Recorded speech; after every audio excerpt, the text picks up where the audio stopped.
What's up, everybody? This is your favorite personal stylist, Holly Cates, the hostess with the mostest, and as always, the only Holly you need to know. I hope everyone tuned in last week for our Fashion Crimes podcast holiday gift guide, which was amazing, with all the local designers giving you the best gift giving ideas for the holiday season. Hanukkah is coinciding with Christmas this year. Thank God, Jesus, Allah, whatever. We all hate it when it's super early. So I don't have to do a separate gift guide. Everybody is in one gift guide. Thank God for that.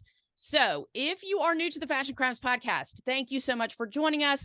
Make sure you join our Insider Bestie crew, because all you have to do is go to the Fashion Crimes podcast website, drop your name and email into the pop-up box, and you are going to get a free wardrobe checklist, which is the ultimate wardrobe checklist, the only wardrobe checklist you are ever going to need. Great guidelines for cleaning out your closet. If that's something that you're interested in, if you need help, please, you can always email me, DM me, send me smoke signals, what have you. But this week, we have a BFD with us. Big fucking deal. This is one of our new Insider Besties from the Holiday 2022 gift guide. Please welcome Kim White to the show. What's up, Kim? How's it going out there in Cali? It's awesome. It's always 70 degrees.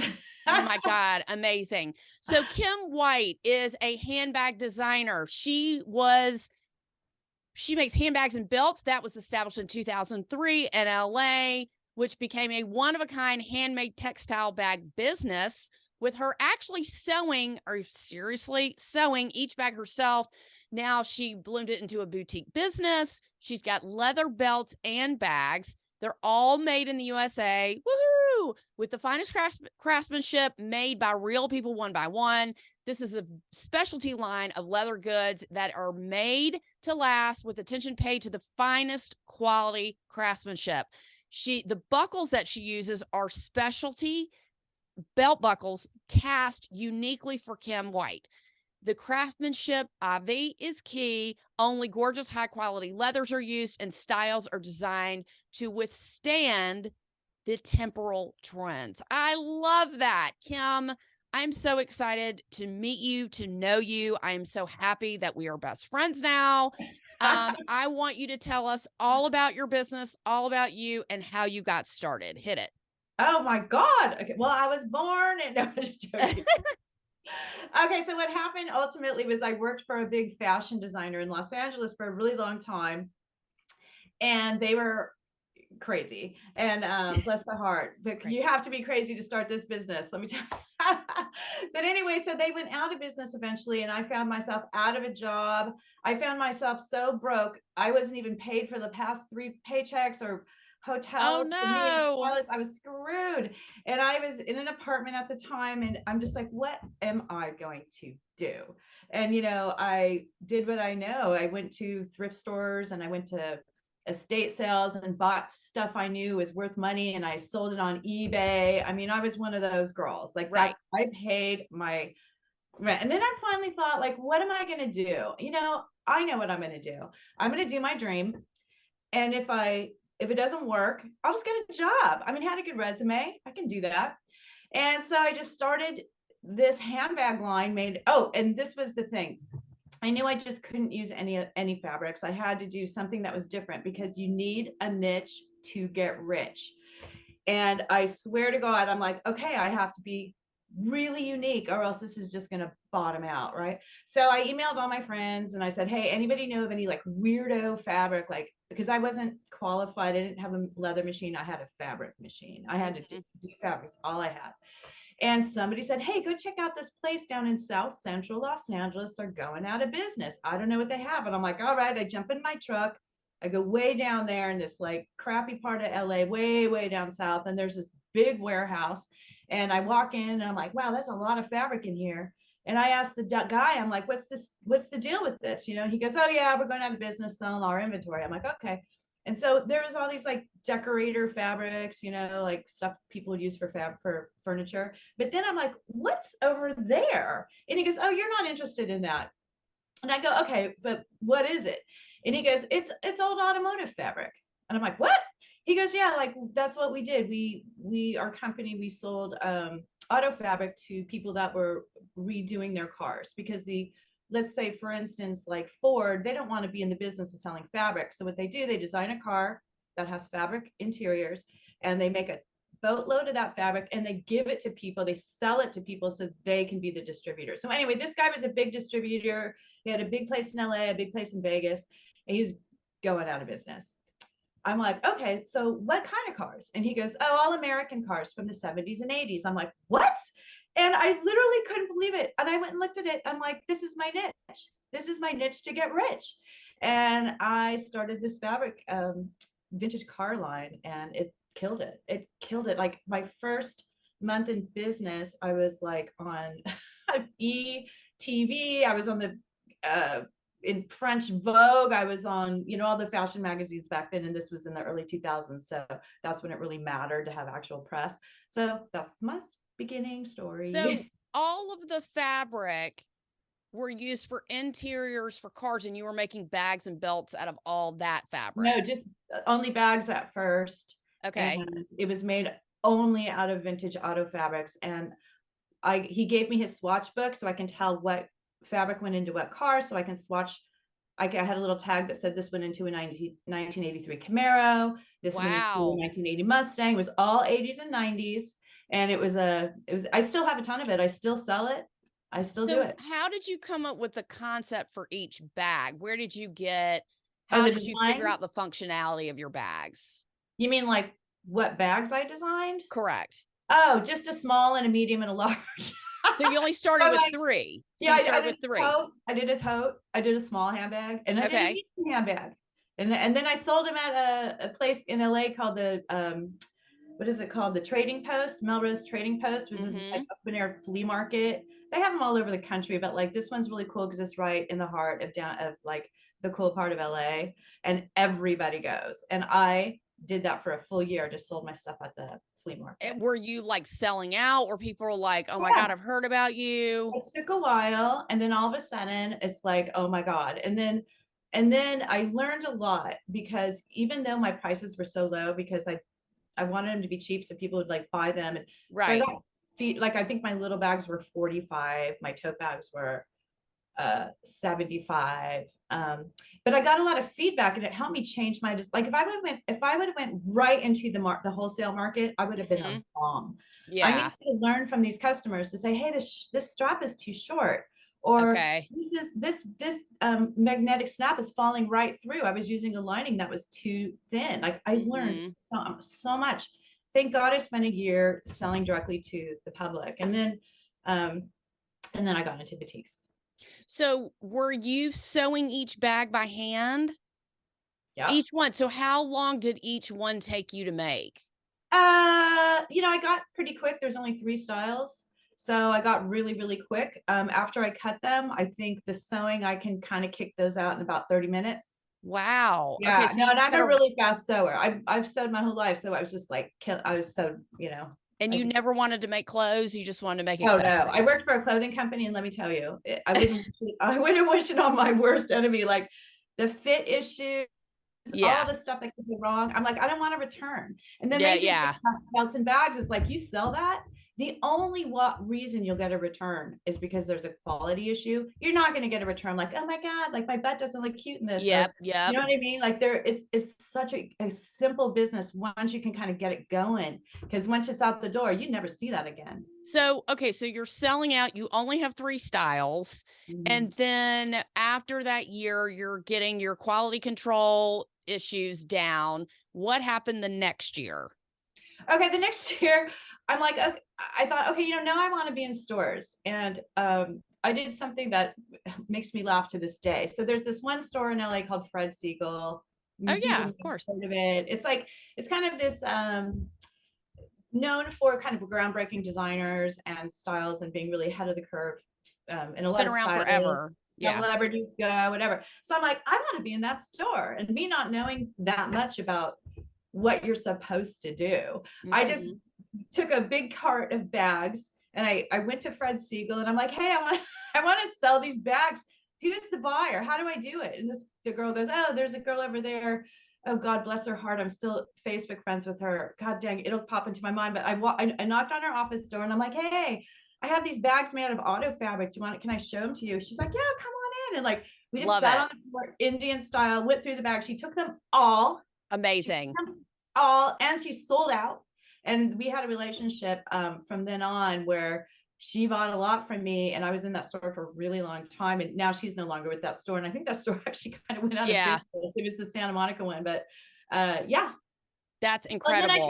tried to, then I actually started doing trade shows. And that was a Right. huge deal for me because trade shows are enormously expensive.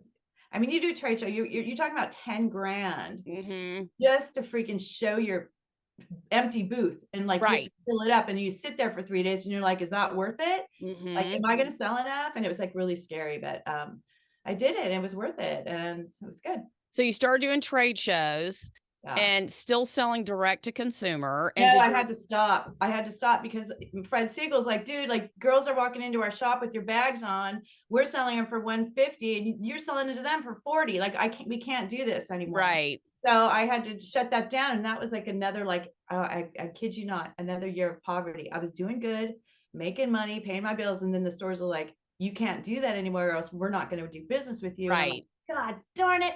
So then I had to get rid of that business. And that took me really long. I'm used to being poor, so it was okay, like top ramen and whatever, man. But like it all ended up working out. Now I own a house like in LA, which is like a huge deal. Okay, so wait, you skip. All right, we're getting there. We're getting there. So, all right, so then your people that your wholesale accounts were like, stop selling direct to consumer. Then tell me how your line expanded. How are you like, okay, I have 3 bags. Now what? Okay, this is good. So I did those 3 bags. Everybody and their brother bought them. I was in all these car museums and all over the world. I was doing really Unbelievable. well, doing well at all these places. So, oh my God, I was in Harrods, London. Like it was crazy. I'm like, gosh, why doesn't everybody start this business so easy? Anyway, but it was also in the early 2000s where it was before the big financial, Yes. thing in '08. Yes. And anyway, so you can sell ice to an Eskimo back then. Anyway, so I did really good. And then everybody did that stuff. Everybody did the car fabric bags, right? And they're like, you can't just keep doing the same thing. So the stores stopped buying from me. Like I wasn't like the hot thing anymore. And I'm like, oh my God, like I have a mortgage payment. Like Right. now what am I going to do? Like I have to make this work. Like I can't just do what I'm doing. I have to now do something else or add to it. So then that's when I started doing leather bags, leather belt. Like I actually didn't do belts for about 5 years, but I just had to change the thing. I had to give people a reason to come and buy from me. And it was like now it's just like this upscaled leather line that's like really, it's really specific. Like it's what I do and it's working and it's been working for me. And I've had stores now that I carried my line for like a decade. So it's basically just having to change what I So offer. how are you studying bag trends? Are you following bag trends? You're No, so doing that's whatever my you want. key. I seriously believe that the only reason I'm around is because I don't know what the hell anyone's doing. And I don't want to know. I don't want to know. So like everybody's doing like the trends, right? They're like, oh, better read this fashion magazine. And I'm like, you know what? I don't even read fashion magazines. I don't even care. So what I do is I design just sort of like what I want, what I would wear, and it's what I hear from my buyers is that, oh my gosh, we always know you're gonna have something completely different because I don't know what the heck's going on. All I know is what I'm doing. And I love small bags.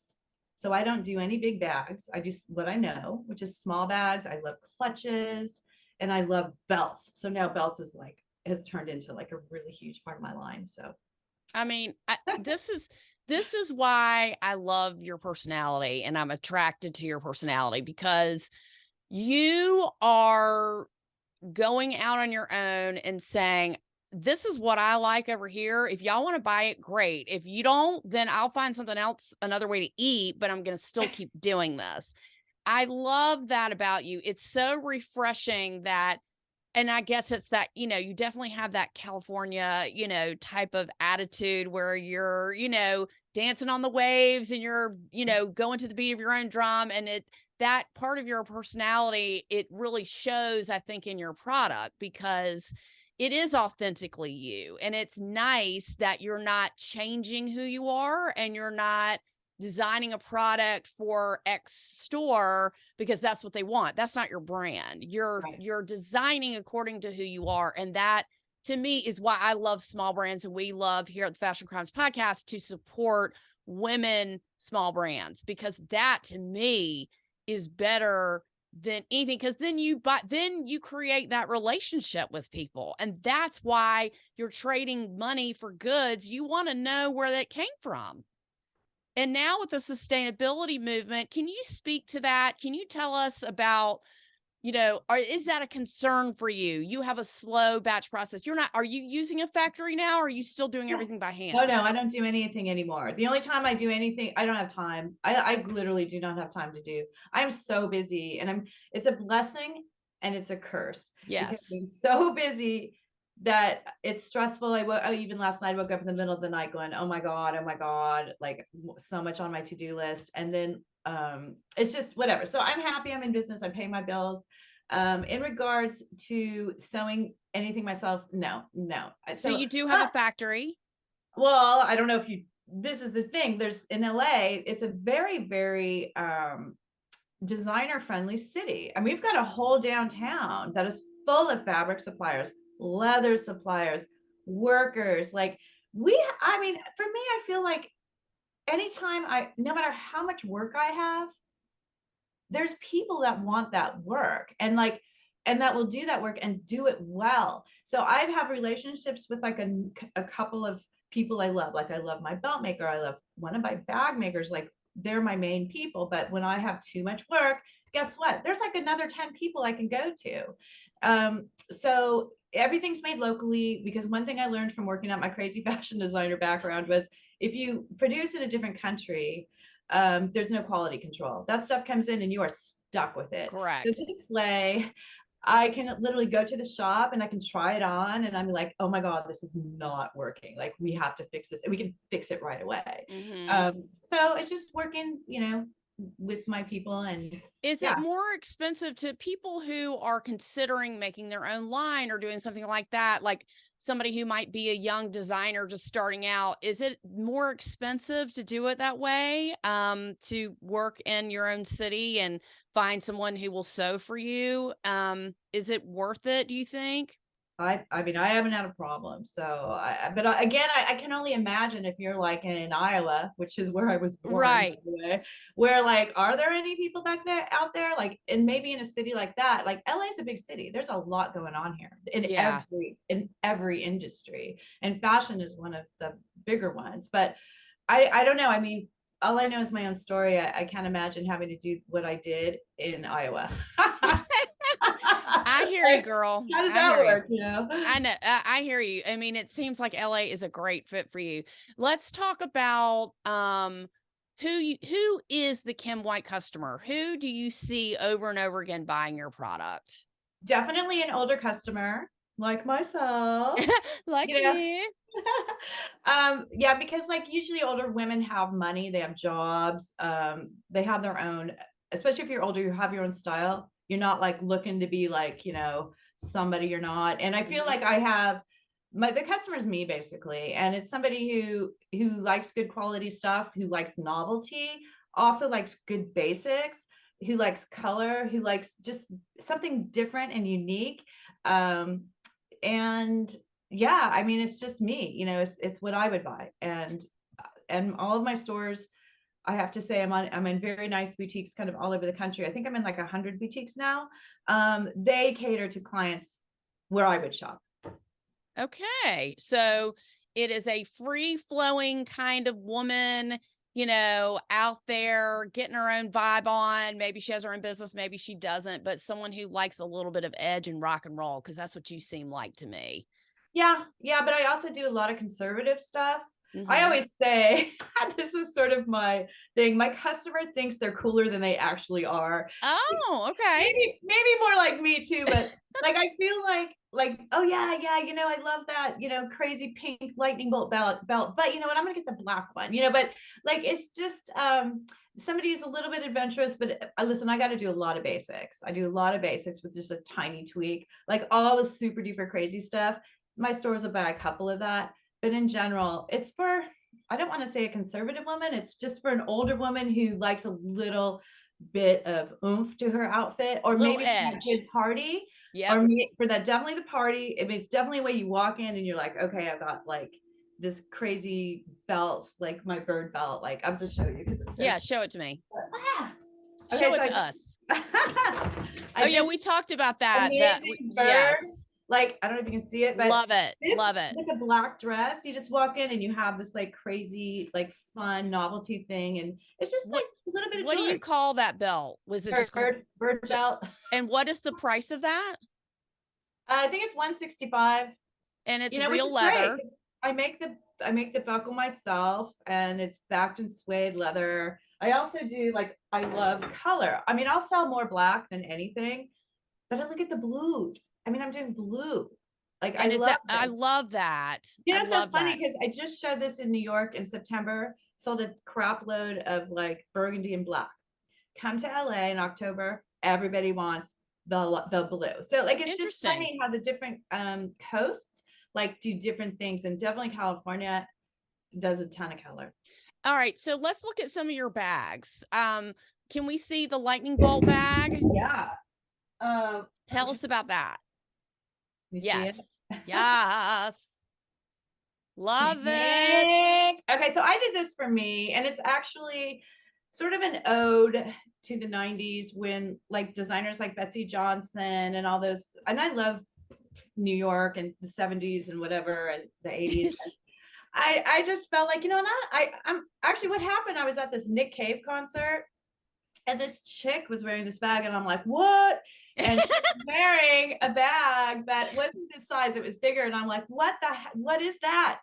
And so I go, can I take a photo of it? Anyway, so it was an inspiration from this bag that I saw at a Nick Cave concert.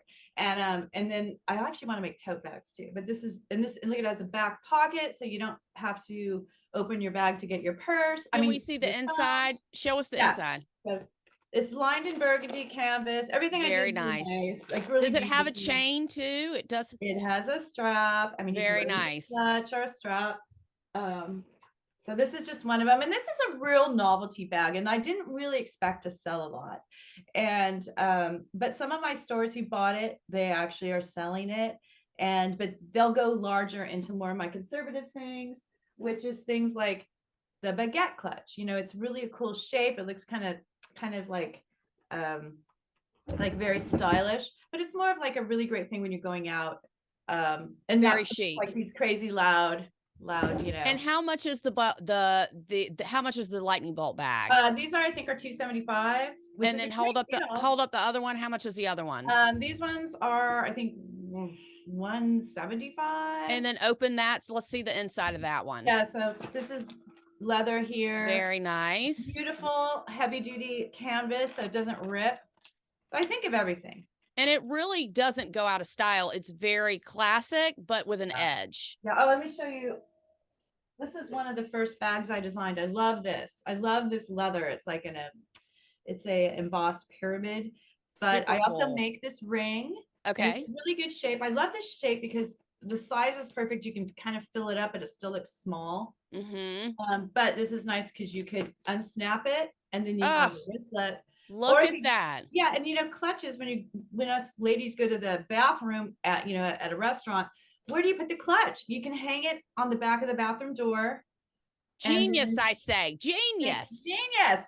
And then snap it back, and you just have a design detail. So, well, when I see somebody that looks really good, I go up to them and I go, I need to know about this. Okay. I need to know about this and what's happening here. So I understand that. Let's look at the gold bag right behind you with the other way. Right there on the very end. Yes. No. Turn around. Yes. That one. So this is a silly bag, and this again was something like I had seen when I was out. I love watching people. I love doing it. I love to just see what people are up to. And I'm like, I saw somebody wearing something super similar, and I'm like, that is such a dumb bag, but like I love it. Like, why? Like Open you it. Let's can't see. fit anything into it. But anyway, so I'm like, I'm just gonna like do one in my own way. And so I did this tiny little thing. I call it the mini ring wristlet. Okay. And you can basically, and I made mine big enough for a cell phone. So basically, you're Thank going God out, for that. you're going out for the night. You just drop your cell phone, right? Your lipstick, your money, your credit cards. Oh, I have a wallet I want to show you too. But literally, this is the perfect bag because it doesn't interrupt. I mean, I have this one fashion pet peeve, which Okay. Which is when you go what? out at night, get rid of that big bag. You leave it in the car, leave it at home, whatever, leave it at the office. But like when you're wearing those big bags, when you're out at night, when the cute outfit, it's just like such a I distraction.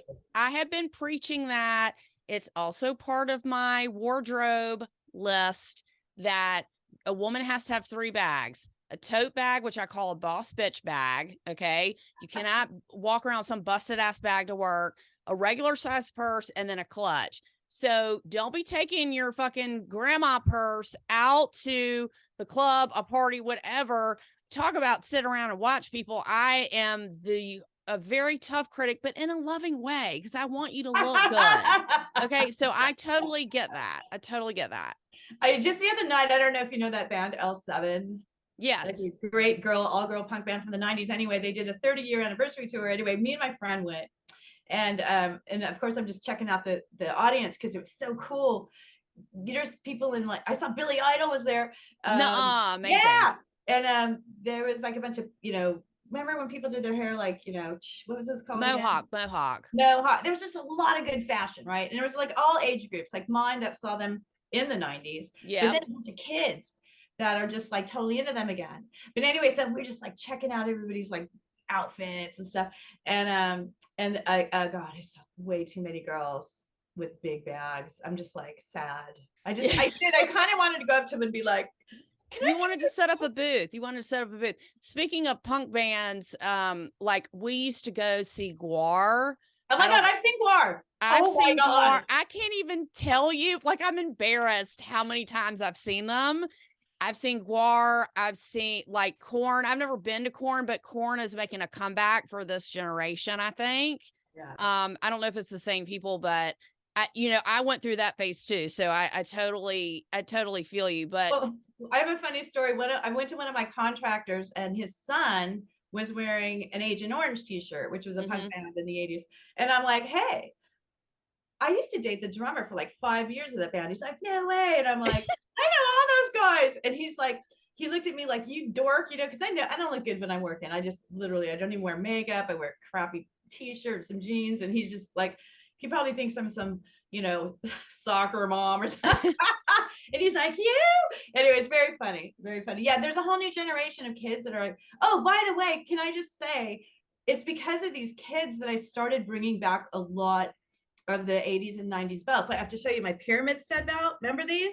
oh yeah. Oh, I love that. I know. I'm bringing them back, but like in an upscale way with better leathers and stuff. And I, just I'm doing a lot of like 80s and 90s, heavy. Well, that's the trend right now. Everyone You mean other people are doing it? It's new. Well, it's new for this generation of people that Right. have never seen it before. It was new for us when we were coming up. Believe me, people have seen it before then too. But like the baby doll shoes and the platform, all that stuff, the Clueless movement, Right. all of that shit is back in now. So Okay.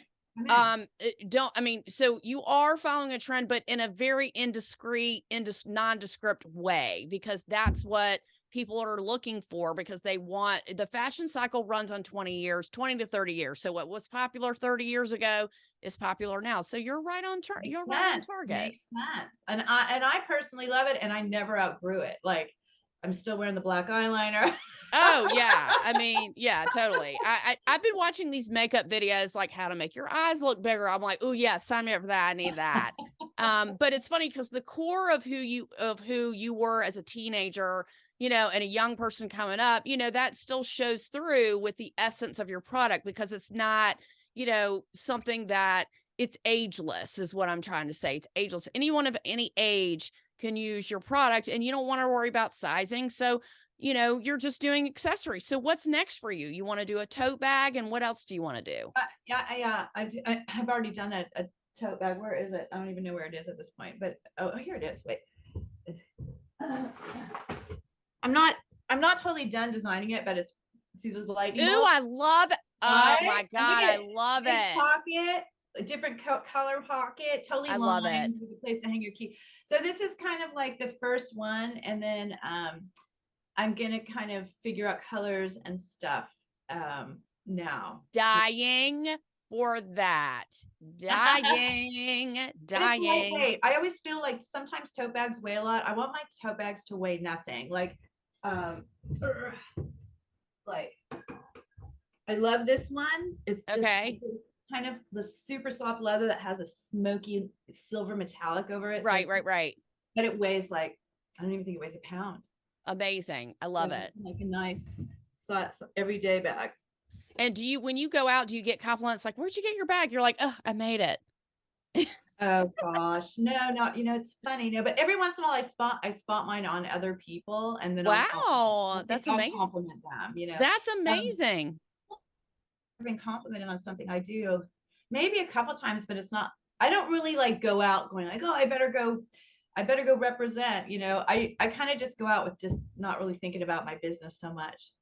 Well, look, you're a good influence on me. I'm like constantly like, what can I do next? What's next for me? What should I be doing that I'm not doing? You're really just authentically designing. It comes from your heart. It's a great price point. It's such a great price point that we've included you in the Fashion Crimes Podcast gift guide this year. We're so excited. You will be giving away a bag. We're not sure which bag yet, but we're going to be giving away a bag. And we are so happy and grateful that we got a chance to meet you and become friends with you. And I want to know, how can people find you if they want to see what you're doing, or, check out your social media? Well, the social media I'm not really good at, but I am trying better, but I do have, and I think all the really nice pictures are on there. I also have a website. So Yes. What's your website? Should I say what it is? Yeah. It's kimwhitehandbags.com. And then my Insta is Kim White Bags Belts. And then it's just usually when on the Instagram, I'll do what's coming. So people can really see like, oh, what's coming. And it's just, I kind of try to document the things that are going to be in stores coming up. But basically, I'm not a big poster. I maybe post. I should be doing this more, maybe once a month. But my stores post a lot, and so it's because I'm a wholesaler. Although you can buy on my website, Right, of course. definitely, I love it. It's full retail, but my stores, I don't compete with them. That's my main bread and butter. That's 95% of my business, maybe even 99% of my business. So I let them do all the marketing and let them get all the retail sales, and that works for both of us. Well, I think that's a great idea. You're not so hung up on, posting all the time. I hear you. And, you really don't need to, because you're in so many boutiques. Are most of your boutiques in California, or are they all over the US? They're all over the US. Awesome. All over, and like every state. I mean, I think I'm not in Alaska right now, but I've even been in Alaska. Just nice boutiques. And the thing is, I do a really nice trade show that's very high end. And so the stores that come to that show, and it's the only show I do, it's called Designers and Agents. And the buyers that come to that show, they don't even ask the prices. I mean, they're upscale boutiques. They're looking for what they know they can sell. And that's my customer, and it's a good fit for me how I get them. And I've had customers since, God, I think my longest one is a store in Park City, Utah, Mary Jane's. We've been doing this since 2003. It's just funny. I've had a lot of like long-term wholesale accounts. Well, we are so excited for you. We're excited to know you. We can't wait to support you. We can't wait to see who wins your prize, and, create all of this movement and buzz about Kim White handbags, because we love it. We love the price point. We love the sustainability aspect of it. And we love that it is a female entrepreneur, small owned brand. Yes, Yay! that is what we love. So thank you so much for joining us this week. We are so happy to know you. Thank you again. Will you come back in the spring? Yeah, for sure. Because Heck we yeah. want to see what you're designing for the spring. We're going to do a Mother's Day thing. We're going to, do an all over whatever kind of mom you are, you're a cat mom, dog mom, person mom. We're going to do a big thing for Mother's Day. But I want to thank you so much for joining us. And we're so happy to know you. This has been the Fashion Crimes Podcast. We have had Kim White Handbags on today. Please, if this is your first time joining us, go to the Fashion Crimes Podcast website and drop your name in the pop-up box. Tell everyone you know about Kim White, anyone who's looking for a bag, interested in a bag, and what a fabulous gift idea for this holiday season. This has been the Fashion Crimes Podcast. I am Holly Cates, your favorite personal stylist, the hostess with the mostest, and as always, the only Holly you need to know. We've got so much great shit coming up. What to wear for New Year's. We've got brand new designers, small business owned by female entrepreneurs is what we love. Please keep listening. Every Friday, we got a new episode, and sign up for our newsletter. This has been the Fashion Crimes Podcast. Thank you so much for listening, and we are out.